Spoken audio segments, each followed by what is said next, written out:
세 변의 길이 하나의 각도에 대해서 그 네 정보 중에 하나를 몰랐을 때 쓰는 공식이 코사인 법칙. 사인 법칙은 뭐다? 각에 대해서 마주보는, 각과 변이 마주봤었을 때 그 네 개의 정보 중에서 한 개를 몰랐을 때 쓰는 공식이 사인 법칙입니다. 그리고 사인 법칙은 외접원의 반지름까지 추가된다는 거.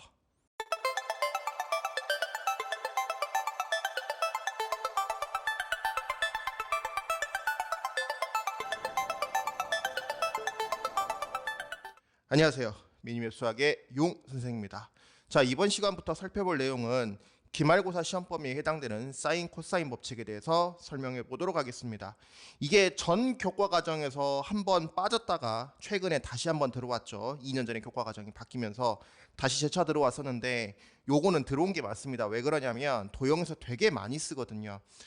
이번에 제 화면에 지금 띄워드릴 건데 2021학년도 6월 모평에서 가형 20번에 그 급수 문제랑 섞어서 내는 그 코사인 법칙이 한번 나온 적이 있습니다만은, 자, 이게 아마 신호탄이 될 겁니다. 본격적으로 수능에서 도형을 이용한 사인 코사인 법칙이 나오지 않을까 예상됩니다. 자, 여러분들 이거 교과 과정 시간에 기본 설명할 때 보통 대부분 다 그 왜 이 공식이 탄생했는지에 대해서 대부분 뭐라고 해야 되지? 유도 과정을 다 설명하고 있을 겁니다. 저는 그래서 그 과정은 생략하고요. 여기서 지금 설명할 것은 그 공식이 언제 쓰이는지, 그러니까 이 문제는 공식을 외워야 되는 게 중요한 게 아니라 이 공식이 언제 적용되는지, 어떤 상황에서 적용되는지를 정확하게 알고 있으셔야지만 그 해당된 도형에서 쓸 수 있다는 거. 그래서 시작해 보겠습니다. 자, 첫 번째 사인 법칙인데요. 사인 법칙의 공식은 여러분들이 이렇게 알고 계실 겁니다. 사인 A분의 A, 사인 B분의 B. 자, 그 다음에 사인 C분의 C는 2R. 자, 여기서 이 R은 외접원의 반지름을 의미하는 거죠. 예. 자, 이렇게 이제 생겼는데, 그 다음에 여기 A는 삼각형. 자, 삼각형이 이렇게 있는데 세 꼭지점을 라지 A, B, C라고 하고요. 거기에 대해서 마주보는 대변을 스몰 a, 여기가 스몰 c가 되겠네요. 여기가 스몰 b, 이런 식으로 표시를 합니다. 자, 사인 법칙은 이렇게 이제 표현을 할 수 있는데, 여러분들이 이 사인 법칙을 단순히 외우는 게 중요한 게 아니에요. 뭐다? 언제 쓰는지가 훨씬 더 중요합니다. 자, 보세요. 사인 법칙은 두 가지로 표현이 가능한데, 첫 번째 이런 식으로.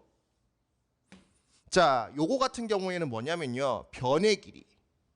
자, A 변의 길이하고 그 다음에 B에 대한 변의 길이가 있습니다. 자, 그 밑에 한번 봐봅시다. 자, A에 마주보는 대변 각 A, B에 마주보는 대각이죠. 대각의 크기가 A, 여기는 B가 되겠습니다. 그래서 B에 대해서 이 스몰 B에 해당되는 마주보는 대각은 여기에 있죠. 마찬가지로 이 그 스몰 a에 해당되는 마주보는 대각은 라지 A에 있단 말이에요. 그래서 사인 법칙은 언제 쓰는 거냐면 각에 대해서 마주보는 변, 각에 대해서 마주보는 변, 네 개의 정보 중에서 단 한 개만 몰랐을 때 쓰는 공식이에요. 다시 한 번만. 자, 네 개의 정보, 각 두 개, 변 두 개가 이렇게 있는데, 다시 한 번만. 각 두 개가 있고요. 변 두 개가 있는데, 이 네 개의 정보 중에서 단 한 개를 몰랐을 때 쓰는 공식이란 말이에요. 꼭 마주봐야 됩니다. 아시겠죠? 자, 어떤 경우냐면요, 여기서 우리가 각 하나를 빼보겠습니다. 자, 어떤 거냐? 예를 들어서 A, B, C가 있고요. 정보가 어디가 주어져 있냐? 여기 주어져 있고요. 여기 주어져 있고, 그 다음에 여기 각도가 주어졌다고 칩시다. 이 각도. 자, 그래서 변의 길이, 한 변의 길이가 나왔고요. 그 다음에 하나의 변의 길이가 또 나왔고, 여기에 마주보는 변의 길이가, 각이 나왔었을 때.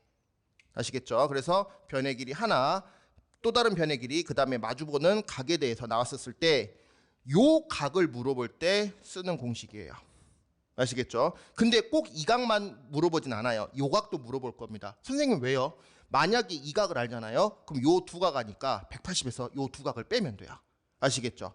그래서 사인 법칙 같은 경우에는 다시 한 번만, 각에 대해서 마주보는, 각에 대해서 마주보는, 여기는 지금 각 하나를 몰랐을 때 쓰는 공식인데, 이렇지 않고요. 어떤 경우는 또 어떤 게 있냐면, 봐보세요.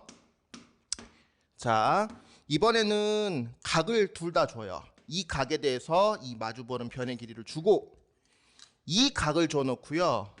얘를 물어볼 때 아시겠죠? 그래서 마주보는 4개의 정보 중에서 단 한 개만 몰랐을 때 쓰는 게 사인 법칙입니다. 자, 이게 이제 사인 법칙 첫 번째고요. 이제 두 번째 사인 법칙 같은 경우에는 어떤 게 있냐면요. 요 부분입니다. 요거.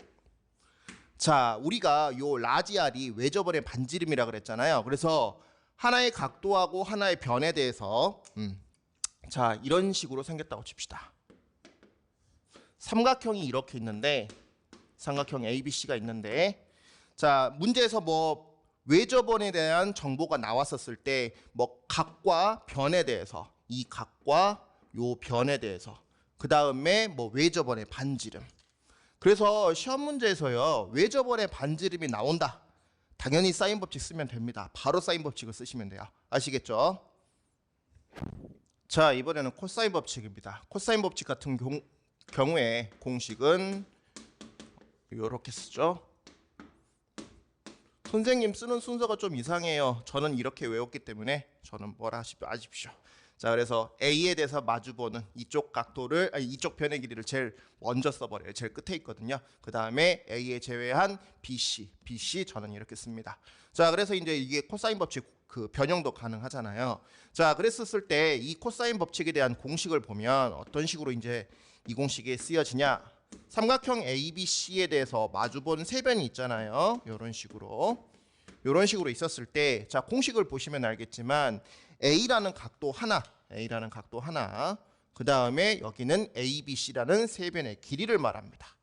자, 그래서 코사인 법칙 같은 경우에는요 세 변의 길이하고 하나의 각도에 대해서, 근데 이제 이 각도는 대변일 필요가 없습니다. 모든 변에 대해서 이 각도는 어떤 건 대변이고 아니 대각이고 아닐 때도 있기 때문에, 그래서 여기는 굳이 꼭 마주보는 필요는 없어요. 그래서 세 변의 길이하고 하나의 각도에 대해서 이 중에서 한 가지의 정보가 빠졌을 때 쓰는 공식이 코사인 법칙입니다. 자, 그러면 하나의 조건이 빠졌다는 게 뭐냐? 첫 번째로 예를 들 수 있는 게 각도를 빼시면 돼요. 자, 그래서 여기 같은 경우에 세 변에 대한 정보를 주고 이 세 변에 대한 정보를 주고 요 각도를 구하여라 라고 했었을 때, 혹은 이 각도 아니어도 됩니다. 이 각도에도 상관없습니다. 그때 코사인 법칙을 쓰면 되겠고요. 두 번째로 어떤 경우가 있냐면 요런 경우가 있습니다. 자, 삼각형 ABC에 대해서 요 각도가 나왔고요. 그 다음에 요 변의 길이가 나왔었을 때, 그럼 선생님 이거 꼭 끼인 각이어야 됩니까? 아니요, 그러실 필요는 없어요. 꼭 끼인 각일 필요는 없고요. 이런 경우도 상관은 없어요. 예를 들어서 ABC인데 요 변의 길이가 나왔고요. 요 각도가 이런 식으로 나요. 그때는 요 변의 길이를 물어보려고, 여기 같은 경우에는 요 변의 길이를 물어보려고. 그래서 결론은 하나예요. 네 개의 정보, 사인 법칙도 코사인 법칙도 다 똑같아요. 코사인 법칙의 경우에는 세 변의 길이하고 하나의 각도에 대해서 그 네 개의 정보죠. 그래서 다시 한 번만, 세 변의 길이, 하나의 각도에 대해서 그 네 정보 중에 하나를 몰랐을 때 쓰는 공식이 코사인 법칙. 사인 법칙은 뭐다?